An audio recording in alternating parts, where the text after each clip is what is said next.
ওম নমো ভগবতে বাসুদেবায়। ওম নমো ভগবতে বাসুদেবায়। ওম নমো ভগবতে বাসুদেবায়। ওম নমো ভগবতে বাসুদেবায়। ওম নমো ভগবতে বাসুদেবায়।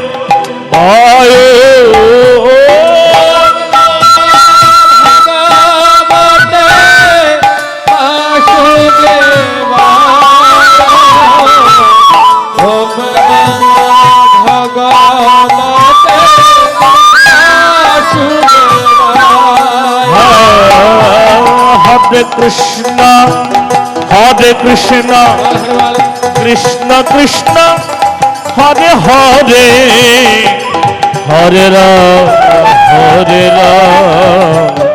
Rama Rama, Hare Hare.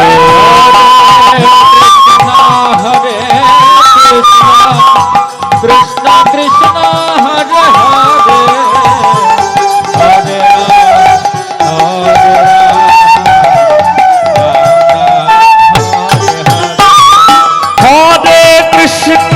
Hare Krishna, Krishna Krishna, Hare Hare, Hare Rama, Rama Rama, Hare Hare.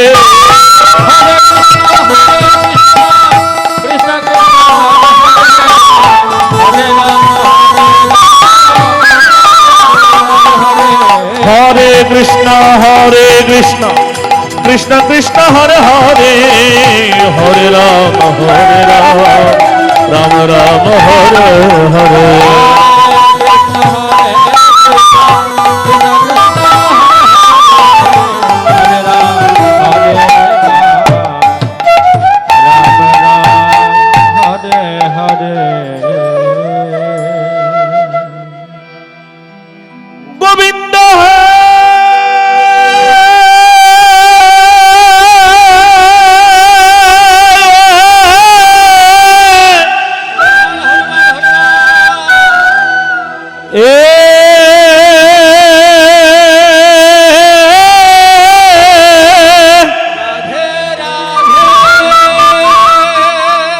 Govinda হে নারায়ণ নমস্কৃত নরুঞ্চ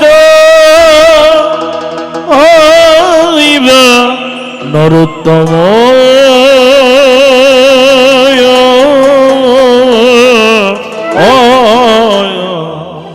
দেবীং সরস্বতী জৈব তত জয়ম উদিরয়ে। হে কৃষ্ণ করুণা সিন্ধু দীনবন্ধু জগৎপতে গোপেশ গোপিকা কান্ত রাধাকান্ত নমস্তে। গোবিন্দ হে আদ্য গুরু মাতা পিতা শ্রেষ্ঠ ও গুরু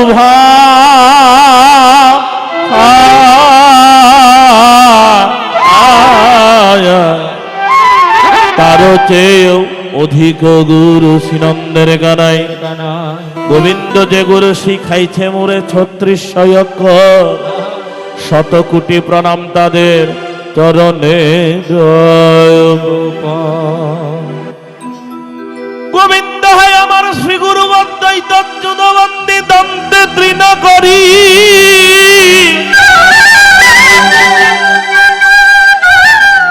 গোবিন্দ আমার শ্রী গুরু নারায়ণ শ্রী গুরুদেব দিববন্দী দন্তেরে তৃণ করি। আমার শ্রী গুরু নারায়ণ শ্রী গুরুদেব দিববন্দী দন্তেরে তৃণ করি।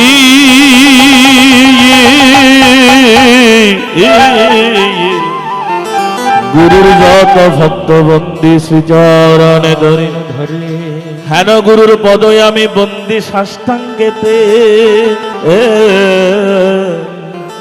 যাহার কৃপায় কলি অবিদ্যার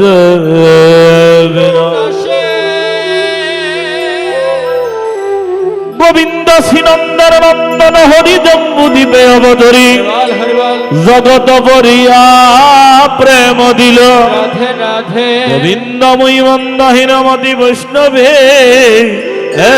না হল রতি সে কারণে করুণা না হলো গোবিন্দ শিরূপ সনাতন বট্ট রঘুনাথ তাহাতে না হল রতিমতি গোবিন্দ দিব্য চিন্তামণি নাম বৃন্দাবনে দ্বারস্থান আমার হেনস্থানে না হলো রে বসতি সতী ললিতা বিশাখা সখী মোরে অনাথিয়া দেখি ইঙ্গিত করিবে যে ক্ষণ গোবিন্দ ললিতার ইঙ্গিত পেয়ে স্বর্ণ বৃঙ্গার হাতে লইয়ে আমি রাধা কৃষ্ণের ধুয়া চরণ বলো রাধা কৃষ্ণ প্রেমানন্দে হরি হরি পঞ্চাকল্প তরুবচ্চ কৃপা সিন্ধু বয়বচ পতিতানাং পাবনভ্য বৈষ্ণবত্ব নমো নমঃ তপ্ত কাঞ্চন গৌরাঙ্গে রাজে বৃন্দাবনেশ্বরী ঋষভানুসুতং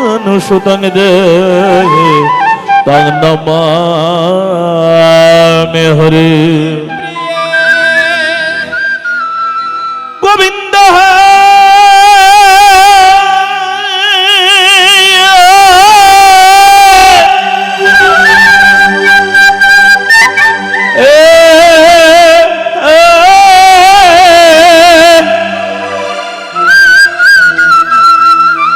মায়ের দুই স্তনবন্দী অক্ষয়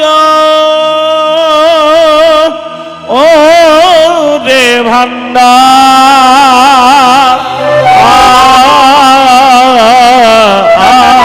আয়া সুদিতে না পারে কেহ এক ধার রে দুধে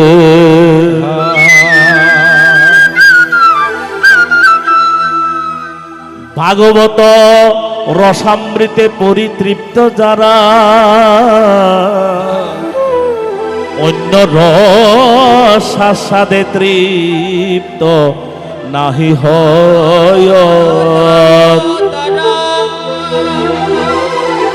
বলে ভাগবত রসামৃত কি বস্তু বলে এককালে সিদ্ধ মকরধ্ব ছিল মুমূর্ষু অবস্থার সময় পরিবারের কেউ যদি গিয়ে কবিরাজের কাছে সিদ্ধ মকরধ্ব চাইতো বা কোনো ওষুধ চাইতো বলে এখন রোগীর অবস্থা কেমন কথা বলবেন না বলে সিদ্ধ মকরধ্ব খাওয়াইতো বলে কিভাবে খাইতে না চাইলে বলে মুখটা হা করে হলে একটু হলে খাওয়াই দাও যদি মারাও যায় তাহলে কথা বলো বলো হলো মারা যাবে বলো রাধা কৃষ্ণ আনন্দ হরি হরি হরিবল হরিবল বলে সিদ্ধ মকরধ্বজের এক ডোজ খেলে যেমন অন্য ওষুধ ভালো লাগে না ভাগবতের একটা রসর সুধা এক বড়ি এক ডোজ যারা প্রাণ করেছে তাদের আর কিছু ভালো লাগার কথা নয় মাকে গিয়ে ছেলে বলছে মা জননী আপনি আমাকে কয় ধারে বা কয় নালে দুধ খাওয়াইছেন বেশি করে বলছে তো মা বলছে বাবা তোমার তো এগুলো জানার বিষয় নয় এগুলো তো তোমার লেনা দেনার তোমার ডিলিনের বা ব্যবসার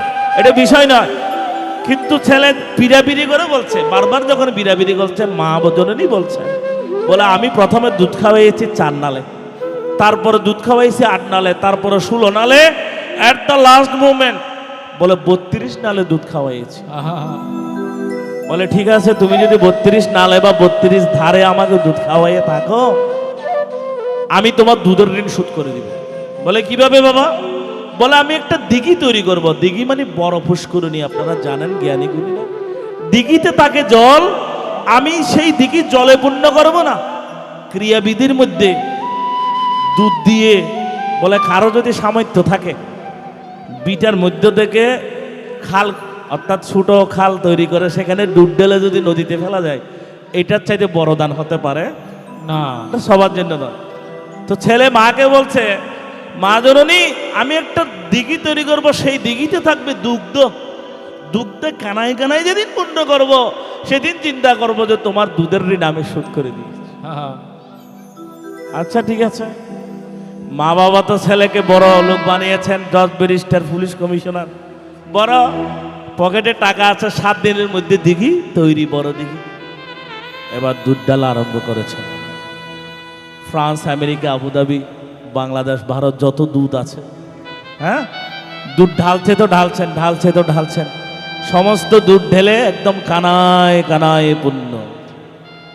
বলে মা জননী চলো, আমার দুধের তৈরি দিঘি যদি তুমি দেখো তাহলে চিন্তা করবো যে তোমার ঋণ আমি সেদিন কি করলাম, শোধ করে দিয়েছি। ছেলে আগে আগে যায়, মা পিছে পিছে যায়। হরিবল হরিবল। যত কাছাকাছি তারা যায়, দেখতে পাই মুখং করতি বা চালাং পঙ্গং লঙ্গয়তে গিরিম যৎ কৃপা তমহং বন্দে পরমানন্দ।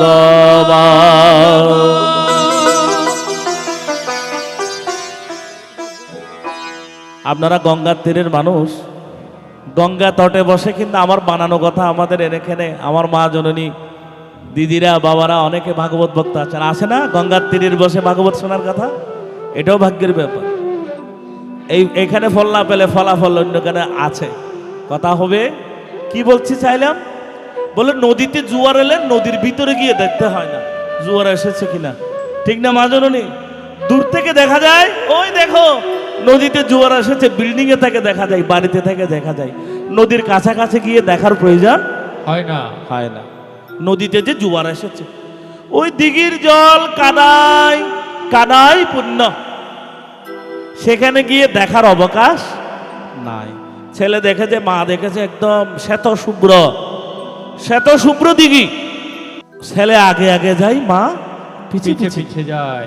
ছেলে খেয়াল করে যে বাবা যত কাছাকাছি যাচ্ছে, যত কাছাকাছি যাচ্ছে, দুগ্ধের যে শ্বেত শুভ্র রং এটা চেঞ্জ হয়ে যাচ্ছে, পরিবর্তন হয়ে যাচ্ছে। কিরে বাবা, আমি এত খাঁটি দুগ্ধ দিয়ে এত টাকা পয়সা খরচ করে মন মন লিটার লিটার দুধ দিয়ে দুগ্ধের দিঘি তৈরি করলাম, যত কাছাকাছি যাই দেখি যে দুধের সাদা রং পরিবর্তন হয়ে যায়। তো সাদা কাপড়ে ময়লা আগে বেশি লেগে যায়। কাছাকাছি যাচ্ছে, প্রভুর এমন কৃপা হয়ে গিয়েছে, হ্যাঁ প্রভুর কৃপা হয়েছে। দেখুন, মা আর ছেলে যখন একদম শেষ মুহূর্তে মনোযোগ রাখবেন, খেতে খেতে মনে রাখবেন, খাওয়াটাও একটা আরাধনা। শব্দ, যে শব্দ ব্রহ্ম, শাস্ত্রে বলছে শব্দ ব্রহ্ম। এই যে আওয়াজ, যন্ত্রের যে আওয়াজ আমরা জানি না বলে অনেক সময় আমাদের হৃদয়ে অবজ্ঞার সৃষ্টি হয়। ভক্তির সাধনা বললাম না, ভক্তির সাধনা, সুরের সাধনা তার থেকে তো আরো বেশি মাহাত্ম্যপূর্ণ। তাহলে শব্দ ব্রহ্ম, প্রসাদ গ্রহণ করাটা এটাও একটা স্বরূপ। যত কাছাকাছি যাচ্ছে দেখে যে একদম শেষে পৌঁছিয়ে দেখে যে দুধের সাদা রং আর সাদা রং নাই, সেটা হয়ে গিয়েছে লাল বর্ণ। দুধের সাদা রং আর সাদা রং নাই, নাই, সেটা হয়ে গিয়েছে কি বর্ণ? রক্তবর্ণ। রক্তবর্ণ। অর্থাৎ কি জানেন, ওই দুধ আর দুধ নাই, অহংকারের দুধ, মা জননীর দুগ্ধের ঋণ শোধ করার দুধ আর দুধ নাই, সেগুলো হয়ে গিয়েছে রক্তের স্বরূপ। বলো রাধা কৃষ্ণ প্রেমানন্দ হরি হরি হরিবল হরিবল। অর্থাৎ এই গল্পের মাহাত্ম্য কি বাবা? গোবিন্দ মায়ের দুই স্তন বন্দি, বন্দি মানে বন্দনা করা। হরিবল হরিবল হরিবল। মায়ের দুই স্তন বন্দি, আমি অক্ষয় ও রে ভান্ডা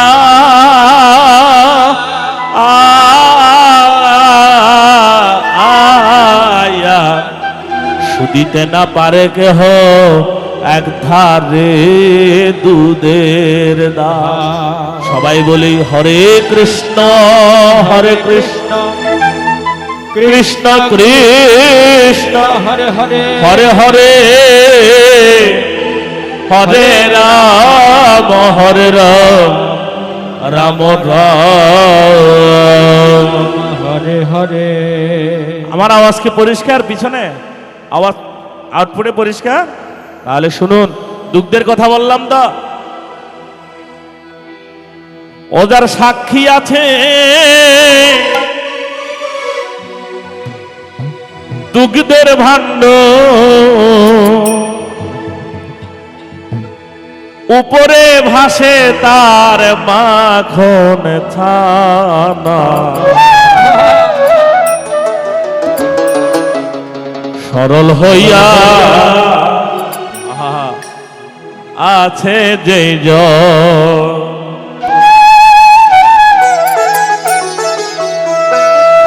কিবোর্ডটা একটু সামনে করে দেন। কিবোর্ড সরলে এ গরল মিশে না, সরল হইয়া দিলে বেশি দিচ্ছে আছে যে বেশি হয়ে গেছে মনিটরে। শুধু মন্ডলে দেখুন, বলে সরল হইয়া আছে যেই জনা। এখানে দুধ কত করে কিনেন? দুধের লিটার কত বলেন? কত? 100 টাকা। 100। দুধ যখন 2 দিন রেখে দিলেন সেটা কিসে পরিণত হলো? দইয়ে ফার্মেন্টেশন করলে, যে গাজন প্রক্রিয়া, যেটা বইয়ের ভাষায় গাজন প্রক্রিয়া। 1 কেজি দই যদি ফুলকলি থেকে, সাধু মিষ্টি ভান্ডার থেকে বা মধুবন থেকে কিনতে যান, 1 কেজি দইয়ের দাম কত আসবে? 400, 500, হ্যাঁ 600 ভালো দোকানে গেলে। তো দইয়ের ভিতর যে 400 টাকা দই কিনলেন, কথা বলবেন না মা জননী? আসলে কথা বললে রসটা নষ্ট হয়ে যায়। তাহলে দইয়ের ভিতর দুধ আছে নাকি নাই? আছে। মূলে দুগ্ধ। আচ্ছা, সেই দই ইউগাট যদি একদিন দুগ্ধ মন্থনে মাখন উৎপন্ন হয়, যদি একদিন মাখন বাটার বানাইতে পারেন, 1 কেজি বাটারের দাম কত? 1 কেজি বাটার 1200-1300 টাকা। 1 কেজি মাখন চিন্তা করলে, তাহলে মাখনের দাম যে 1200-1300 টাকা হইলো, তাহলে সেখানে দুধ আছে নাকি নাই মা জননী? আছে। আছে পিছনে। আবার মন্থন করতে করতে ওই বাটারকে যদি একদিন ক্ল্যারিফাইড বাটার বানাইতে পারেন, ক্ল্যারিফাইড বাটার মানে কি? ঘি। 1 কেজি কি 3000, 4000, 5000 ভালো ঘি পাওয়া যাবে কিনা সন্দেহ আছে। ধাপে ধাপে ধাপে ধাপে সে তার স্বরূপকে পাল্টেছে বটে, কিন্তু তার মূলে এক রয়ে গিয়েছে। বলে মূলে যদি এক থাকে, তোমার দাম কমবে না, তোমার দাম দিনকে দিন কি হতে থাকবে? উপরে যাবে, বাড়বে। তাহলে যার হৃদয় সরল, সরলে গরল মিশে না, সরল হইয়া আছে যে জনা। বলে একটা বাড়িতে যদি 2টা দরজা থাকে, আরেকটা উদাহরণ, একটা পিছনের দরজা, একটা সামনের দরজা, একটা পরিষ্কার দরজা আর একটা জঙ্গলের দরজা। আচ্ছা, আমাকে যদি বলা হয় বা আপনাকে যদি বলা হয় 2টা দরজা দেখতে পাচ্ছেন, কোন দরজা দিয়ে প্রবেশ করবেন মা জননী? যেটা পরিষ্কার দরজা সেটা না? হ্যাঁ, সবাই পরিষ্কার দরজায় দিয়ে প্রবেশ করবে। তার হৃদয়কে যতক্ষণ সরল করতে না পারছি, আমার গীতা ভাগবত আমার কোনো এখানে হৃদয় গভীরে প্রবেশ করা পারবো না। তাই আমার গান আপনাদের জানা গান, সাক্ষী আছে দুগ্ধের ভাণ্ড, ওদের সাক্ষী আছে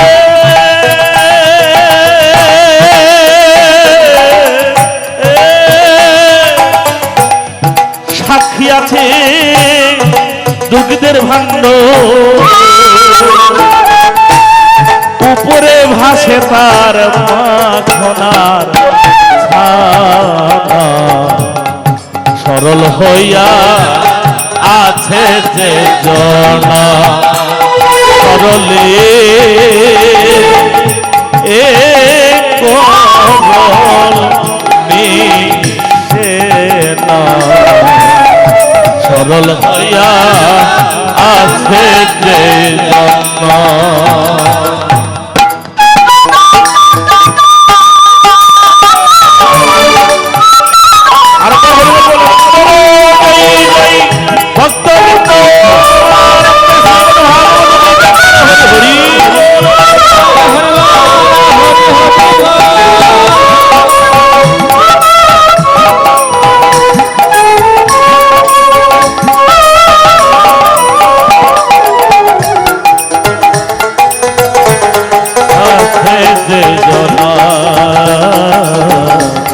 সরল হইয়া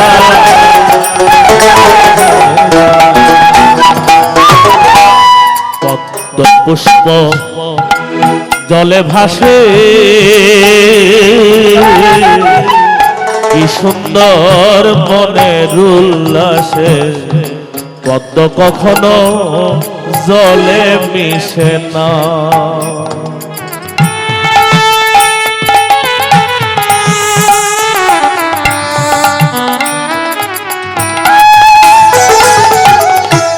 যদি আপনাদের মনোযোগ থাকে, পদ্ম পুষ্প জলে ভাসে, কি সুন্দর মনের উল্লাসে পদ্ম কখনো জলে মিশে না। যাহারা প্রকৃত সাধু তাদের বাইরে দেখে কখনো বুঝতে পারবেন না। বাইরে দেখে যদি বিচার করেন, পোশাক আশাক দেখে যদি বিচার করেন, কর্মদক্ষতা দেখে যদি বিচার করেন, তিনি যদি স্বরূপে ধরা না দেন, কখনো আপনার সাধ্য নাই তাকে বিচার করা। ভারতে এমন এমন সিদ্ধ মহাত্মা গুরুবেরাই স্যুট প্যান্ট টাই শার্ট পরেন, তা আপনার পাশে স্যুট প্যান্ট টাই শার্ট পরে বসে আছে, আপনি বুঝতে পারবেন না এটা আপনার মতো কোনো অফিসের কর্মজীবী নাকি কোনো সিদ্ধ সাধু। বৃন্দাবনে এক লোক সত্য সাই বাবাকে প্রতিষ্ঠা করছেন। সত্য সাই লাইন ধরে মানুষ যাচ্ছে, লাইন ধরে বলে আমি একটা পরীক্ষা করে দেখি, একটা টাকা দিয়ে এই সাধুর হাতে দিয়ে দেখবো সাধু টাকাটা স্পর্শ করে নাকি স্পর্শ করে। সবার টাকা নিচ্ছে, বলে সাধুকে আমার ভালো লাগছে না, এই সাধু টাকা নিচ্ছে কেন হাতে, আমার মনে হয় সাধুটা ভালো নয়, যে পরীক্ষা করবে আর কি। টাকা নিচ্ছে নিচ্ছে নিচ্ছে নিচ্ছে, এই যাওয়ার সময় টাকাটা হাতে দিতে চাইছে, কিন্তু সাধু টাকাটা আর স্পর্শ করেন না। সিদ্ধ মহাত্মা আপনি যদি চৌথি করতে চান, মানে তাকে টলাই দিতে চান, যদি ভিতরে সাধুতা থাকে আপনি হাতে হাতে ফলাফল পেয়ে যাবেন। তাই বলছেন পদ্ম পুষ্প, হায় হায় পদ্ম পুষ্প জলে ভাসে, কি সুন্দর মনের উল্লাসে পদ্ম কিন্তু জলে মেশে না। ওদার কাব্য দিতে তরফই যাচ্ছে রে সাধুবা,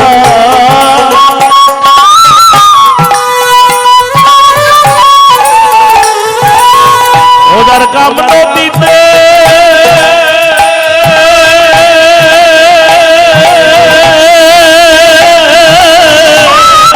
কাব্য দিতে চর পইরাছে,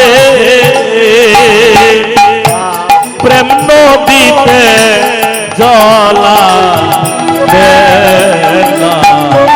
সরল হয়ে আছে যে জনা, সরলে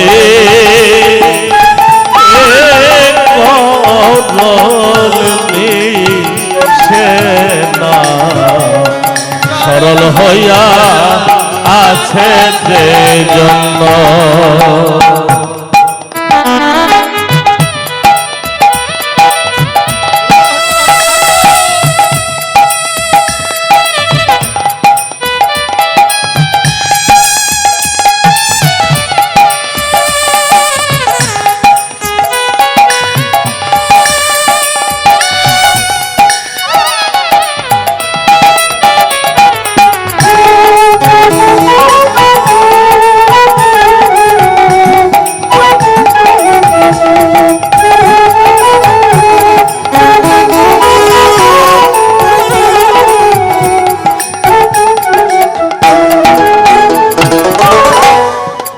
যাইয়া দেখো একজন সদ্গুরুর কাছে,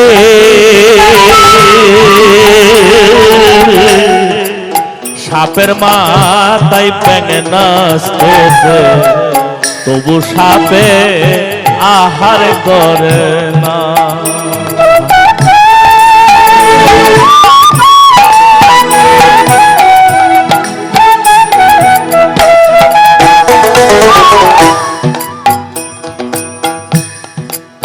অনেক জন্ম সঙ্গে প্রাপ্ত কর্মবন্ধ বিদাহিনে আত্মজ্ঞান প্রদান জ্ঞান প্রদানেন তস্मै শ্রী গুরবে বলছে যাইয়া দেখো একজন সৎগুরুর কাছে, সৎ মানুষের কাছে, সৎগুরুর কাছে যদি গুরুর অঙ্গে অঙ্গে যদি মেলামেশা করা যায়, গুরুর রঙে যদি রঙিন হওয়া যায়, তিনি আপনাকে শিখিয়ে দিবেন সাপের মাথায় ব্যাঙ না আসলেও কিভাবে ব্যাঙটা বক্কর ছাড়া ফেলে দেওয়া। যাইয়া দেখো সৎগুরুর কাছে সাপের মাথায় ব্যাঙ নাচতেছে, তবু সাপে আহার করে। আরে বুঝি সাপে উধাইয়াছে রে সাধু ভাই,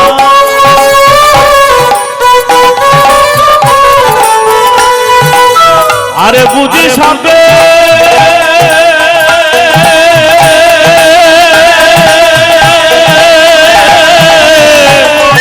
বুঝি সাপে উধাইয়াছে, সেই জন্য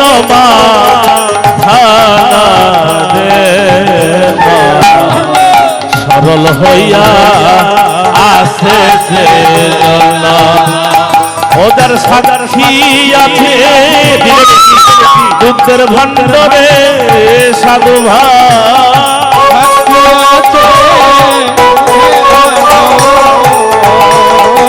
ওদের সাক্ষী আছে দুঃখের ভাণ্ড, উপরে ভাসে তার সরল হইয়া আছে সরলে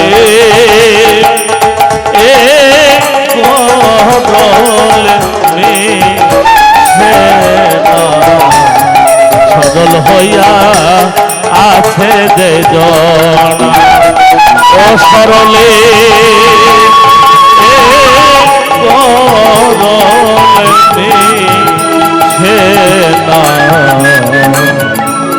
ববে সরল হইয়া আছে